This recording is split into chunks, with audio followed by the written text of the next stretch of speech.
بادشاہ کی بیوی نے بادشاہ کو کہہ دیا کہ اے جہنمی دور ہو جا۔ بادشاہ نے بھی غصے میں آ کر کہا کہ اگر میں جہنمی ہوں تو تجھے 3 طلاقیں۔ اب مسئلہ ہو گیا کہ یہ طلاق واقع ہوئی یا نہیں ہوئی، کیونکہ مشروط طلاق تھی۔ تو یہ واقعہ ہے امام شافعی کے زمانے کا یا کسی اور فقیہ کے زمانے کا کہ ایک بادشاہ تھا، اس بادشاہ کو اپنی بیوی سے بڑی محبت تھی، تو کسی بات پر بادشاہ کی بیوی اس سے ناراض ہو گئی۔ تو بادشاہ اس کو منانے کے لیے اس کے کمرے کے اندر گیا، اور تنہائی بھی تھی۔ تو بادشاہ کی نیت یہ تھی کہ اگر میری بیوی راضی ہو جاتی ہے تو ہم یہ لمحات محبت سے گزاریں گے۔ بادشاہ اس کو منانے کی کوشش کرتا رہا، لیکن بیوی تو غصے میں بھری بیٹھی ہوئی تھی۔ جب بھی منانے کی بات کرتا تو بیوی مانتی نہیں، ادھر سے اصرار بڑھا اور ادھر سے ناراضگی بڑھی۔ جب شوہر نے زیادہ کوشش کی منانے کی تو بیوی کو غصہ آیا اور اس نے بادشاہ سے کہا کہ اے جہنمی دفع ہو جا۔ جب یہ کہا تو بادشاہ کو بھی غصہ آ گیا۔ بادشاہ نے کہا کہ اگر میں جہنمی ہوں تو تجھے 3 طلاق۔ اب یہ کہہ تو دیا، اب پوری رات بادشاہ سوچتا رہا کہ طلاق واقع ہوئی یا نہیں ہوئی، اور اس کی بیوی بھی پریشان ہوئی کہ کیوں میں نے غصہ کیا، اگر میں غصے میں کچھ الفاظ نہ کہتی تو شاید بادشاہ مجھے طلاق نہیں دیتا۔ اب پتہ نہیں یہ طلاق ہوئی بھی یا نہیں ہوئی۔ اب دونوں کی کوشش یہ تھی کہ ہمارا گھر بسا رہے اور یہ طلاق واقع نہ ہو۔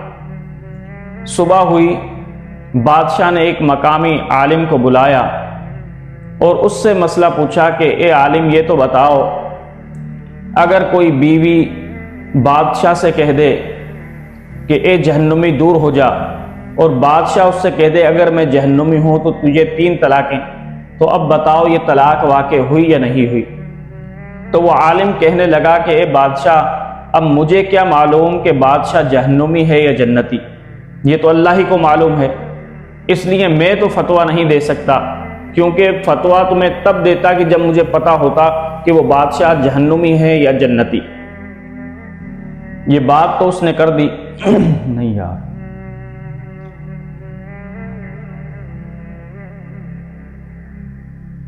ایک مرتبہ بادشاہ کی بیوی نے بادشاہ کو غصے میں آ کر کہہ دیا اے جہنمی دفع ہو جا۔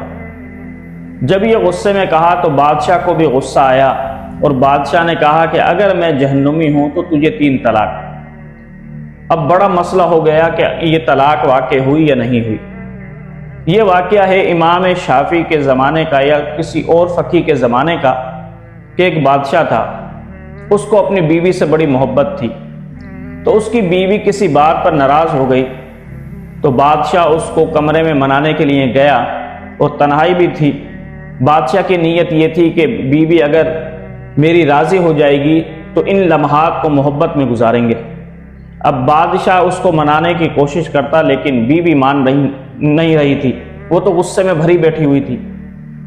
جب بادشاہ کا اصرار زیادہ بڑھا اور ادھر سے ناراضگی زیادہ بڑھی، تو جب زیادہ کوشش کی بادشاہ نے اپنی بیوی کو منانے کے لیے، تو بیوی نے غصے میں آ کر کہا کہ اے جہنمی دور ہو جا، دفع ہو جا یہاں سے۔ جب یہ کہا تو بادشاہ کی غیرت بھی جاگی اور بادشاہ کو بھی غصہ آیا۔ بادشاہ نے کہا کہ اچھا اگر میں جہنمی ہوں تو تجھے 3 طلاق۔ یہ کہا اور باہر نکل گیا۔ اب جب بیوی کا بھی غصہ ٹھنڈا ہوا، بادشاہ کا بھی غصہ ٹھنڈا ہوا، تو دونوں بڑے پچھتائے کہ یہ ہم سے کیا ہو گیا۔ بیوی سوچنے لگی نہ میں غصہ کرتی نہ میرا شوہر مجھے طلاق دیتا، اور بادشاہ بھی پچھتانے لگا کہ اتنی خوبصورت میری بیوی ہے، میں اس کو کیسے چھوڑ سکتا ہوں۔ اب پوری رات انہوں نے یہ سوچتے ہوئے گزاری کہ آیا اب ہماری طلاق واقع ہوئی یا نہیں ہوئی۔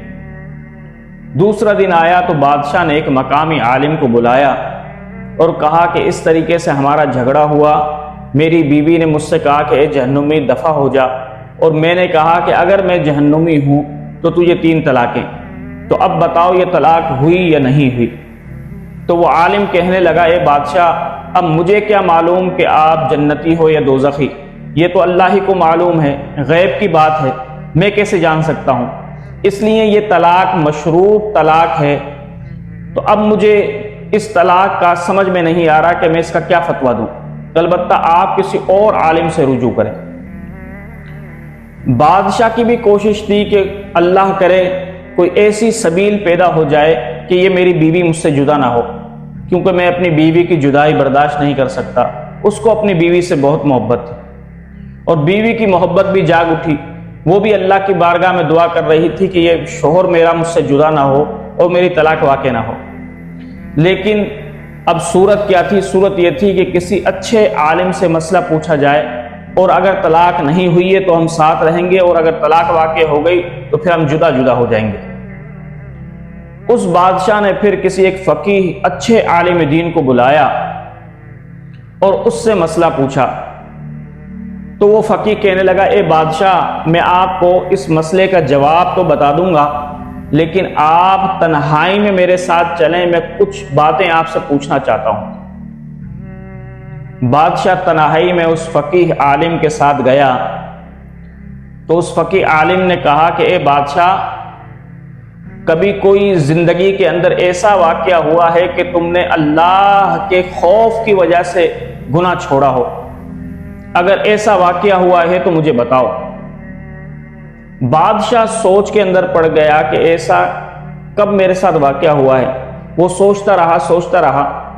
کافی دیر کے بعد اس نے فقیہ عالم سے کہا کہ اے عالم صاحب، ہاں، ایک مرتبہ ایک واقعہ ہوا تھا کہ میں دوپہر کے وقت اپنے کمرے میں آرام کرنے کے لیے گیا تو میں نے دیکھا کہ میرے کمرے میں ایک حسین و جمیل نوجوان لڑکی صفائی کر رہی ہے اور چیزوں کو درست کر رہی ہے۔ جب میری نظر اس کے حسن پر پڑی تو میری نیت خراب ہو گئی۔ میں نے کمرے کی کنڈی لگائی۔ جیسے ہی میں نے کمرے کی کنڈی لگائی تو وہ پاک باز عفیفہ لڑکی تھی۔ اس نے میری طرف دیکھا اور میری نظروں کو وہ بھانپ گئی۔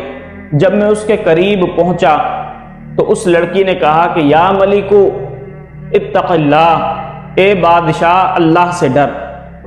جب اس نے یہ کہا کہ اتق اللہ، اللہ سے ڈر، تو ان کلمات میں اتنا اثر تھا کہ میرے جسم کے رونگٹے کھڑے ہو گئے اور میں اللہ کے خوف میں حرکت بھی نہیں کر سکا۔ میرا جسم کانپ رہا تھا اللہ کے خوف میں۔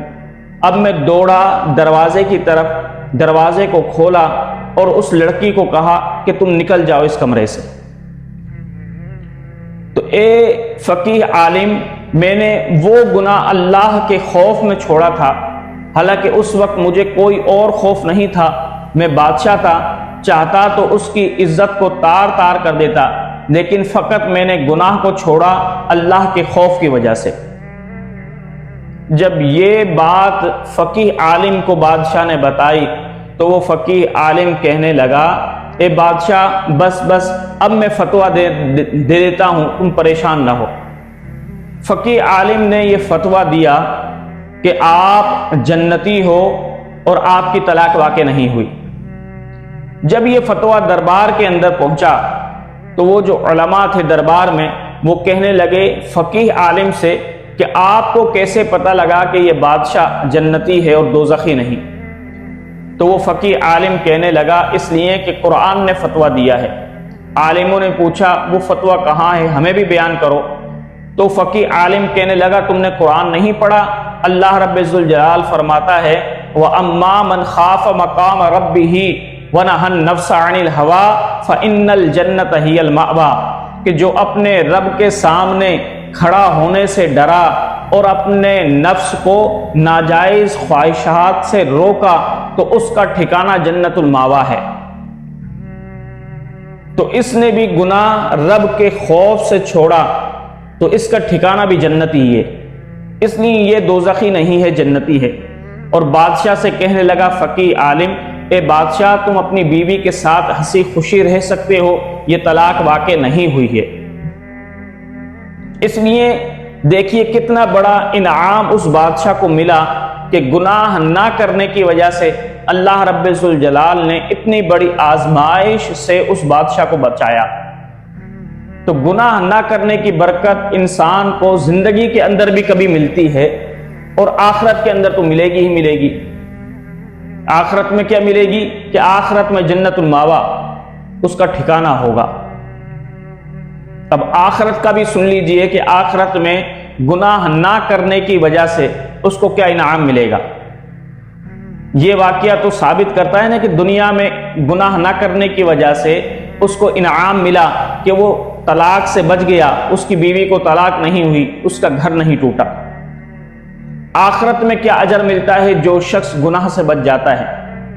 حضرت عمر فاروق رضی اللہ تعالیٰ عنہ کا دور ہے۔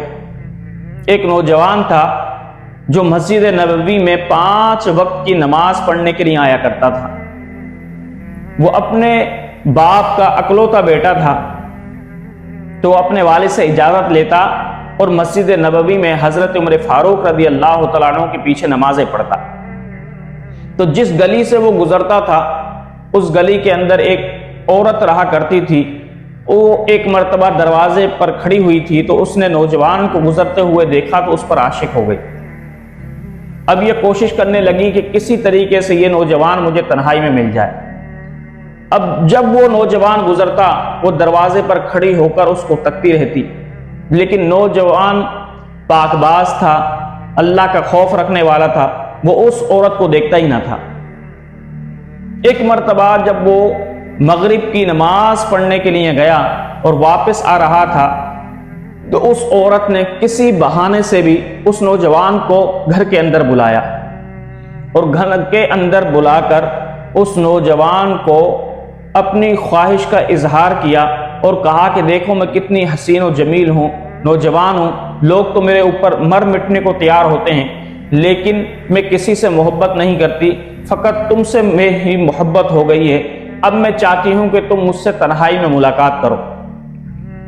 اس نوجوان کا بھی دل کچھ مائل ہوا، لیکن جیسے ہی وہ اس عورت کے قریب گیا تو اس کو قرآن کی یہی آیت یاد آ گئی کہ وَإِمَّا يَنزَغَنَّكَ مِنَ الشَّيْطَانِ نَزْغٌ، کہ جو شخص بھی اللہ رب العزت جب شیطان ان کو چھوتا ہے تو شیطان جب ان کو چھوتا ہے تو ان کو اللہ کا خوف یاد آ جاتا ہے۔ ان الذین اتقوا اذا مسهم طائف من الشیطان، کہ وہ اللہ کے خوف کی وجہ سے اس گناہ کو چھوڑ دیتے ہیں۔ جیسے ہی اس نوجوان کو اللہ کا خوف آیا تو وہ بے ہوش ہو کر گر پڑا۔ اس عورت نے یہ سمجھا کہ شاید یہ نوجوان مر گیا ہے یا مر ہی نہ جائے ان قریب۔ اس نے کیا کیا، اپنی نوکرانی کو بلایا اور اس نوجوان کو اٹھا کر باہر پھینک دیا گلی میں۔ اب والد پریشان تھا کہ مغرب کی نماز پڑھنے کے لیے گیا ہے، اب عشاء ہو گئی، عشاء کے بعد بھی یہ گھر نہیں پہنچا، تو والد روشنی لے کر چراغ لے کر باہر گیا ڈھونڈنے کے لیے اپنے بیٹے کو، دیکھوں تو صحیح کہ کہاں رہ گیا، تو دیکھا کہ راستے میں پڑا ہوا تھا بیٹا۔ والد نے شور مچایا، لوگ بھی اکٹھے ہو گئے، اس نوجوان کو اٹھایا گھر لے گئے اور اب انتظار کرنے لگے اس کے ہوش میں آنے کا۔ جب وہ ہوش میں آیا تو والد نے پوچھا، اے میرے بیٹے تجھے کیا ہوا تھا؟ تو بیٹا قصہ بتانے لگا۔ جب قصہ بتاتے بتاتے اس واقعے تک پہنچا، یعنی زنا کے ارادے کے پاس پہنچنے تک وہ بات بتا چکا تھا، جب وہ زنا کے بارے میں بتانے لگا کہ میری نیت بھی ہوئی تھی زنا کی، تو جب یہ اس نے کہا تو اس وقت اس کو دوبارہ اللہ کا خوف آیا اور وہ اللہ کے خوف میں ایسا تڑپا کہ اللہ کے خوف کے اندر ہی اس نوجوان نے جان دے دی۔ اب رات کے وقت اس کی روح نکلی تھی۔ والد نے کہا کہ حضرت عمر فاروق کو پریشان نہیں کرتے ہیں، ان کو نہیں بتاتے، کیونکہ سارا دن وہ لوگوں کے معاملات کو نمٹاتے ہیں، مسائل حل کرتے ہیں، چلو ان کو ہم ہی تجہیز و تکفین کر کے ان کو دفن کر دیتے ہیں۔ والد نے رات کو ہی اس کی تجہیز و تکفین کی اور اس کو دفن کر دیا۔ حضرت عمر فاروق رضی اللہ تعالیٰ عنہ نے دیکھا کہ کچھ دنوں سے وہ نوجوان نظر نہیں آ رہا، تو حضرت عمر فاروق رضی اللہ تعالیٰ عنہ نے پوچھا، انہیں بتایا گیا کہ عمر فاروق اس نوجوان کا تو انتقال ہو گیا۔ حضرت عمر فاروق نے کہا کہ تم لوگوں نے مجھے کیوں نہیں بتایا کہ اس نوجوان کا انتقال ہو گیا؟ چلو مجھے اس کے گھر پہ لے کر چلو۔ حضرت عمر فاروق گھر پر پہنچے، والد سے تعزیت کی۔ حضرت عمر فاروق نے والد سے بھی کہا نوجوان کے کہ مجھے آپ سے شکایت ہے، آپ کو اطلاع تو دینی تھی کہ آپ کے بیٹے کا انتقال ہو گیا ہے، پھر میں آتا نہ آتا وہ میری مرضی تھی، لیکن آپ مجھے خبر ضرور کرتے، شاید کہ میں آپ کے بیٹے کے جنازے پہ آ جاتا۔ البتہ چلو جو بات ہوئی وہ ہوئی۔ حضرت عمر فاروق نے کہا کہ مجھے اب اس نوجوان کی قبر پر لے چلو۔ والد قبر پر لے کر پہنچا نوجوان کی، تو حضرت عمر فاروق اس قبر پر کھڑے ہوئے اور حضرت عمر فاروق نے کہا کہ اے نوجوان، اب حضرت عمر فاروق ہیں خلیفۃ المسلمین، اب ان کا زہد و تقوی دیکھیں کہ وہ عالم غیب کی بھی خبر رکھتے ہیں۔ قبر پر کھڑے ہو کر حضرت عمر فاروق نے اس نوجوان کو مخاطب کیا اور کہا کہ اے نوجوان جو قبر کے اندر سویا ہوا ہے، عمر فاروق اس سے مخاطب ہے، بتا اللہ کا قرآن کہتا ہے وَأَمَّا مَنْ خَافَ مَقَامَ رَبِّهِ وَنَهَى النَّفْسَ عَنِ الْهَوَىٰ فَإِنَّ الْجَنَّةَ هِيَ الْمَأْوَىٰ، کہ جو شخص اللہ کے خوف میں گناہ نہیں کرتا، اللہ رب ذوالجلال اس کو جنت الماوا عطا فرماتا ہے۔ بتا کہ تجھے اللہ رب ذوالجلال نے جنت الماوا عطا کی یا نہ کی۔ جب حضرت عمر فاروق نے یہ کہا تو روایات کے اندر آیا، قبر سے آواز آئی کہ اے عمر فاروق، اللہ رب ذوالجلال کا قرآن سچا ہے، اللہ رب ذوالجلال نے مجھے جنت عطا فرما دی۔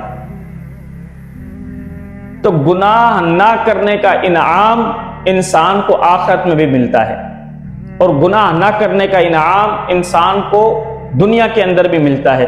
لہٰذا ہمیں گناہوں سے بچنا چاہیے اور اللہ کے خوف میں ہمیں گناہ نہ کرنا چاہیے، تاکہ گناہ نہ کرنے کا انعام ہمیں دنیا کے اندر بھی ملے اور آخرت کے اندر بھی ملے۔